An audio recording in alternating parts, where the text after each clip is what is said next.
Hi everyone. I wanted to come on today and do a meditation that I've done on and off over, I would guess maybe the past 10 years.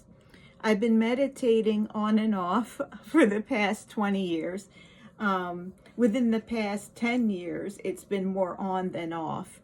But when I first started about 20 years ago, when I was living in Iowa, I wasn't convinced about the benefits when I went. I was so fortunate to live near where the site is, where they have all the Transcendental Meditation, and now the name of that town is just blanking on me.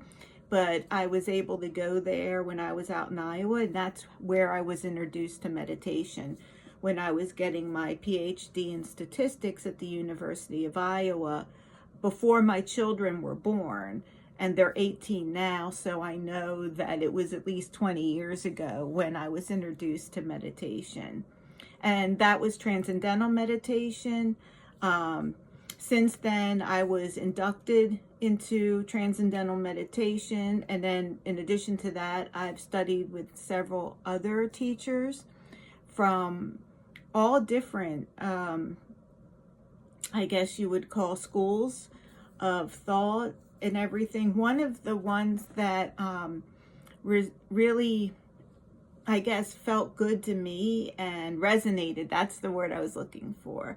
Chemo has made it, I've noticed that I have a harder time getting words. I hope that gets better. But anyway, I digress.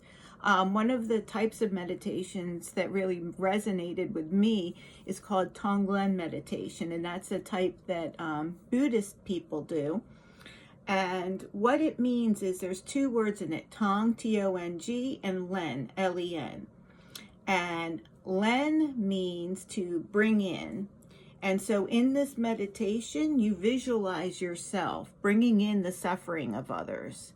Now, you may want to modify that, because bringing in the suffering of others can, be a little rough unless you're like really solid in your spiritual practice.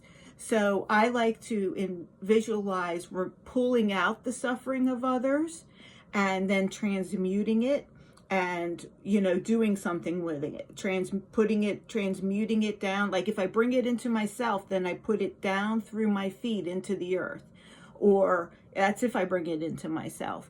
But that is part of the meditation, is removing the suffering of others, whether you bring it into yourself, transmute that suffering within yourself, or you pull it and you technically, it is the technical right way to do it is you pull that into yourself, you transmute it, and then you breathe out the relief.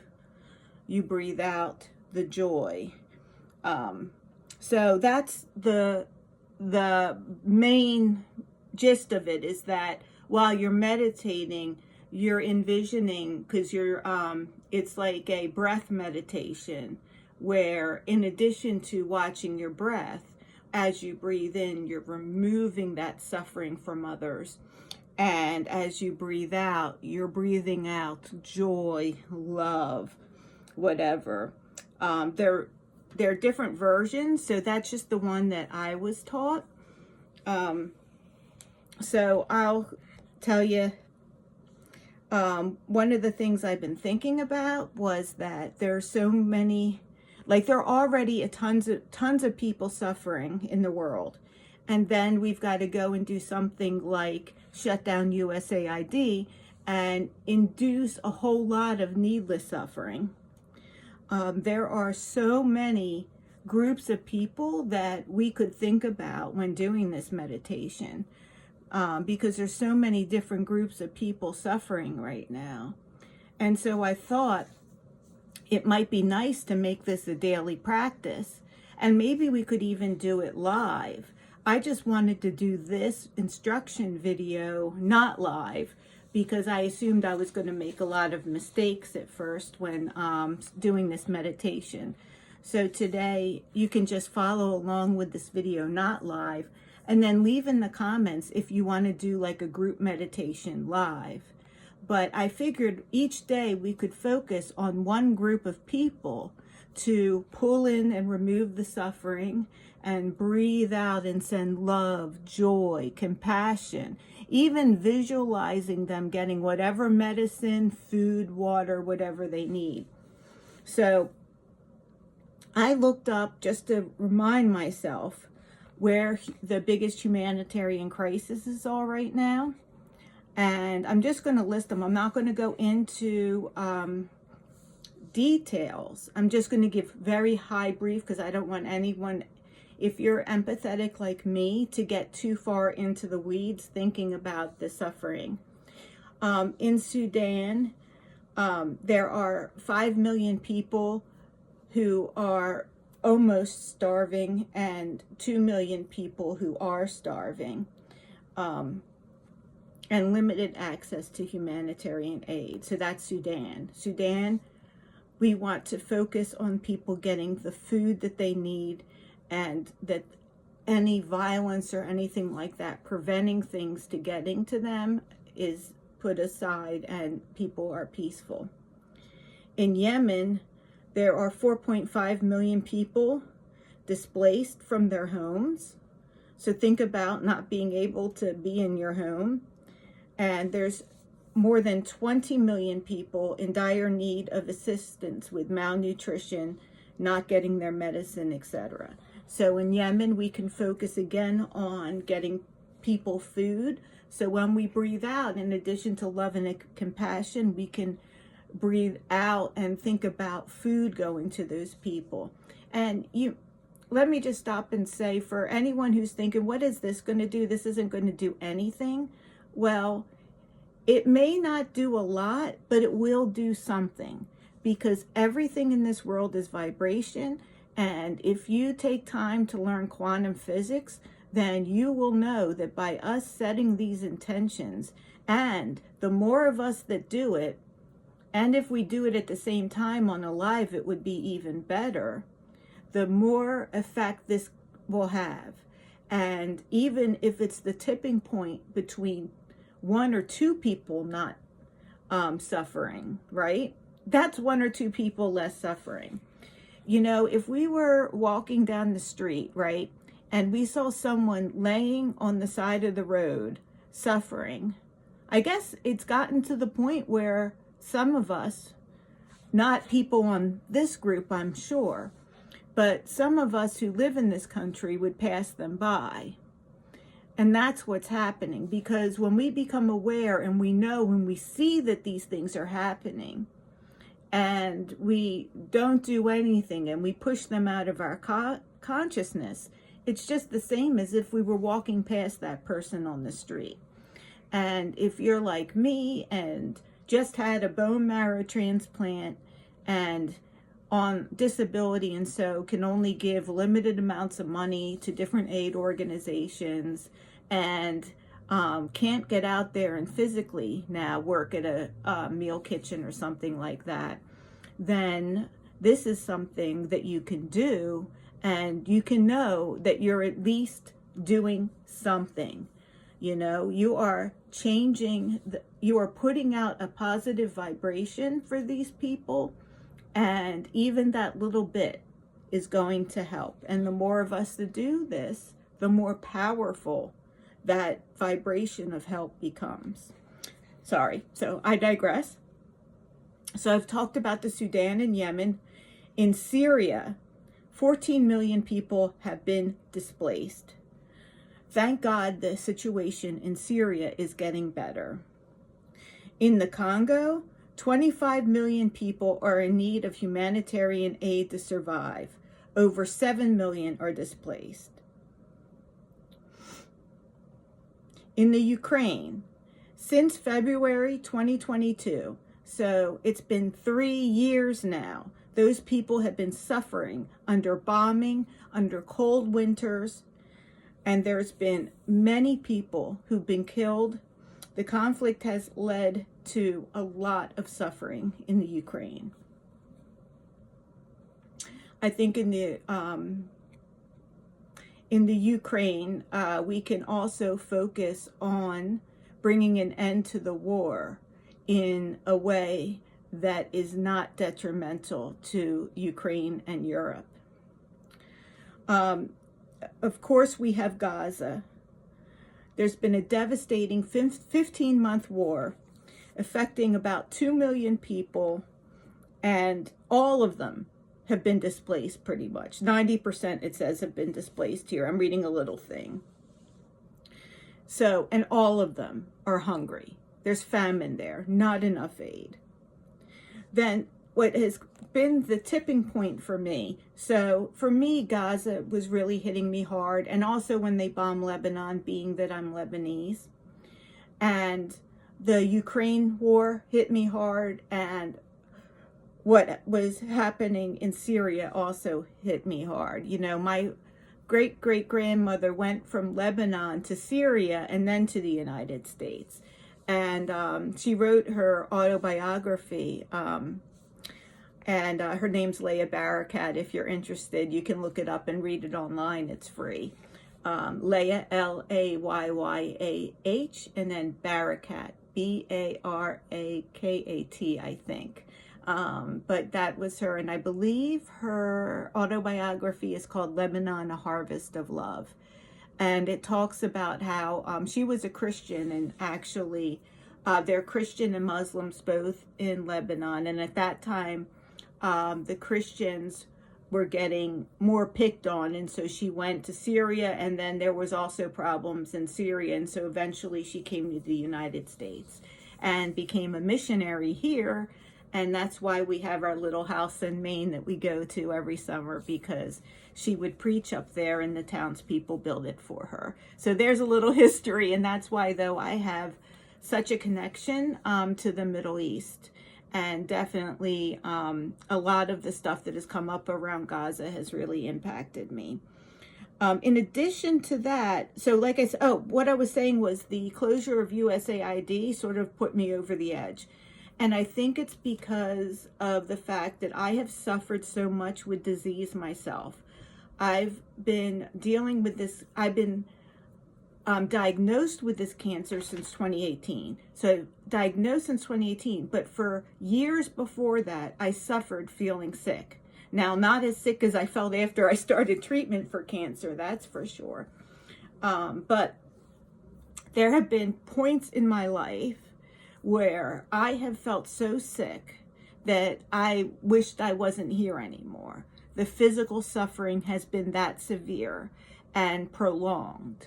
And it's not like I would ever do anything to hurt myself. And I would never want to go because of my children. And I want to be here for them.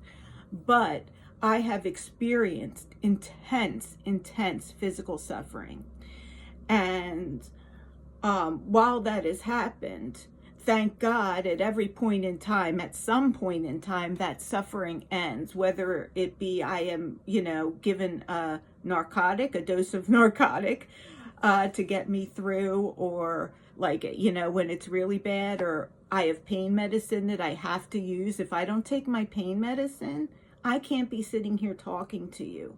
And even on my pain medicine right now, my pain level's about a 5. Right now, because I have burning going up my back into the back of my head from the residual damage from the shingles. It's also shooting down my back. I have aching in my legs, in my bones, probably from the cancer. And I have the cold sweats right now. So I'm not feeling terrible. You see, I'm up here talking to you, but I'm also on my pain medication, and I'm also on my medical marijuana, which includes CBD, which is why I'm not stoned right now. There are very good uses for medical marijuana, and a lot of people use it that you wouldn't even know. So I'm just saying that because there's a little stigma around it sometimes. And I have gotten, when I came back from the hospital, I did get loopy by accident once because my tolerance was way down and I didn't realize it. But typically, I know my dosing, and thankfully can take that, and it alleviates symptoms. Especially for me, it helps a lot with anxiety, and it helps not so much with the burning pain, but helps more with the leg pain. So I'm very grateful for that. Yeah, it's been hard though, with all the pain and suffering I've gone through, but because of that, I can only imagine now with USAID being shut down, people not getting access to their medications. So the medications that keep their disease, be it AIDS or tuberculosis, like so for people like tuberculosis takes a 6-month treatment. So, or longer if it's drug resistant. So anyone getting those treatments, when they're cut off in the middle, their disease just goes and will get worse. It could mutate, become drug resistant. And then they're going to suffer from that. You know, it's not a fun disease. The estimate is 6 million people will die of AIDS if this program isn't completely just reinstated. And to think about the amount of suffering that those people will experience, because not only will they not be getting their AIDS medication, but they may not, I don't know how many of these people live in countries where they're going to be able to get pain medication and things like that. You know, I mean, this is a lot of suffering that is being, that is going to happen, that doesn't need to happen. And to me, that's what makes it so upsetting and why I want to do at least something, which is this meditation. So today, we're going to do our first Tonglen meditation. I'm going to talk you through it, and we're going to focus on one of the groups. We can also focus on things that impact animals as well. For example, when there's like wildfires, like the wildfires in Australia that really impacted the animals, there's no reason why we have to entirely focus on humans. But for this first one, I do. And I want to focus on USAID. And I want to make the people that we focus on, anyone who's being impacted and not getting their medication. I had said in a prior video about how somebody we know of has already died by not getting their oxygen. So we know that USAID helps with oxygen, helps with drugs for diseases, and also helps give pregnant people nutrition. And so all of these programs are impacted. So let's get started. So we're going to visualize in our mind anybody and everybody who's been impacted by any shutdown or delay in services from USAID. And so we are focusing on that group of people. And we know the group of people that get services from USAID is 120 million people in over 100 countries. So we're focusing on those people. And now we're going to breathe in. We're going to focus on our breathing. Breathing in. And let's hold and breathe out.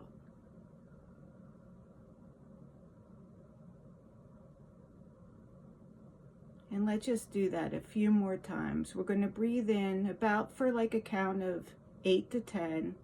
Hold for a count of 5 or 6, and then exhale again, count of 8 to 10. Breathing in.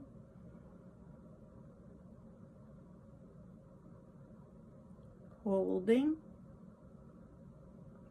And exhaling.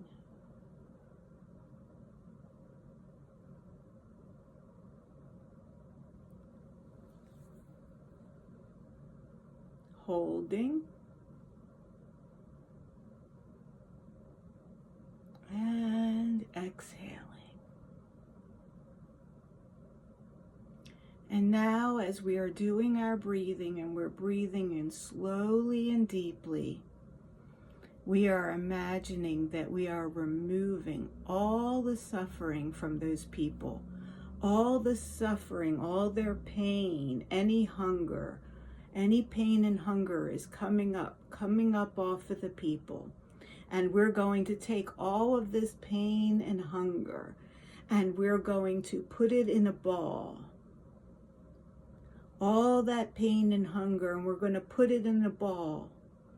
and we're going to send it up into the sky, and we are going to imagine the sun's rays obliterating all that pain and suffering. So let's breathing in, pulling up all that pain and suffering. We're not going to bring it into ourselves today. We're going to pull it up, put it into a ball. And as we exhale, we're going to imagine the sun, any angels that we bring in with us, any of our guides, any of our angels, any ascended masters, anybody you want to bring in with you, and the power of the sun, obliterating that suffering and going back to those people with a feeling of satiation and the peace that passes all understanding. So breathing in, bringing that suffering out of those people, bringing it out, pulling it up, pulling it into a ball and putting it into the sky.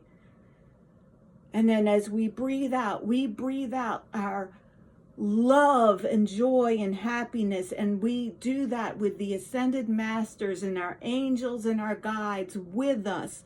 We call on them to increase our power. And as we breathe out and we imagine the sun like coming out and destroying all that suffering, and then the beautiful warm light and the feeling of a hug, comfort, and a full stomach going down. So now I'm going to stop. I don't want this to be something where I'm talking you through the whole thing. I'm going to stop for a couple minutes, and I just want you to do that. As you breathe in, you're pulling the suffering up. And as you exhale, you're imagining anybody and anything with you, and including the sun's rays, destroying that suffering and delivering a feeling of peace, comfort, joy, and satiation to those people.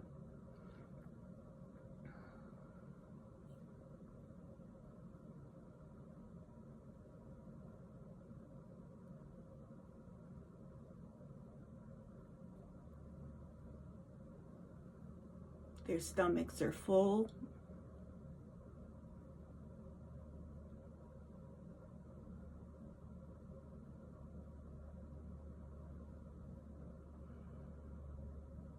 I see the sun coming down and pushing through any roadblocks, preventing people from getting their medication.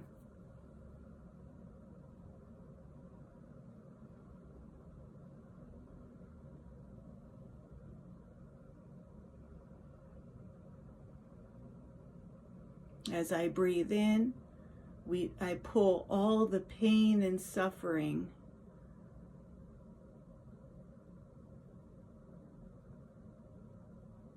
and as I exhale, I put in relief, peace, joy even.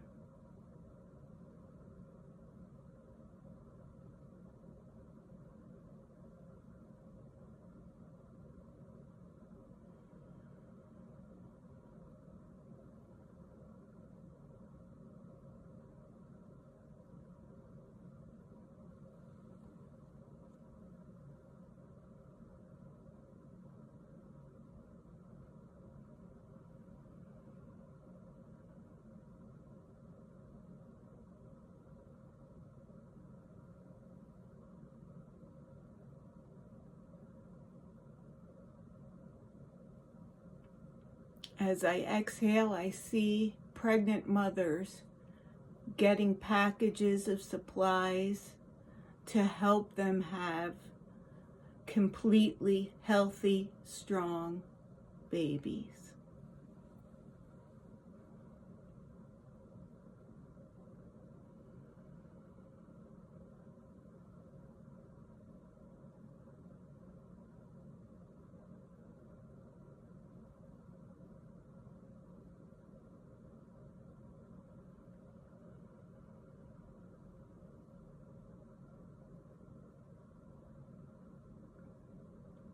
as you all imagine removing the suffering of anyone who is suffering due to not getting their supplies or services from USAID. We're removing any and all suffering.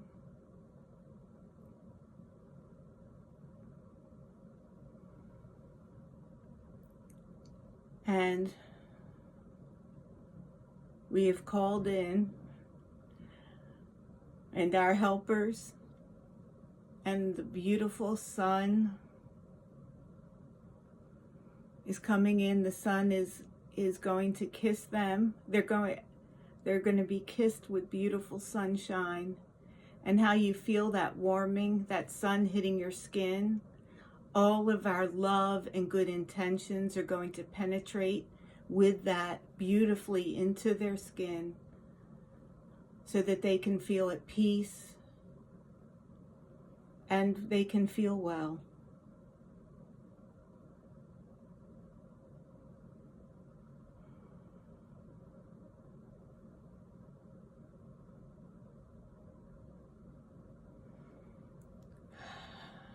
Well, I look at the timer. We're almost at 30 minutes now. So I'm going to say, if you guys want to continue doing this meditation on your own, that would be beautiful. Maybe another 5 minutes would be absolutely lovely. I just want to say now how grateful I am for you. Thank you for doing this meditation with me. Together, we will send out this loving vibration and we will make a difference. I love you. Gotcha.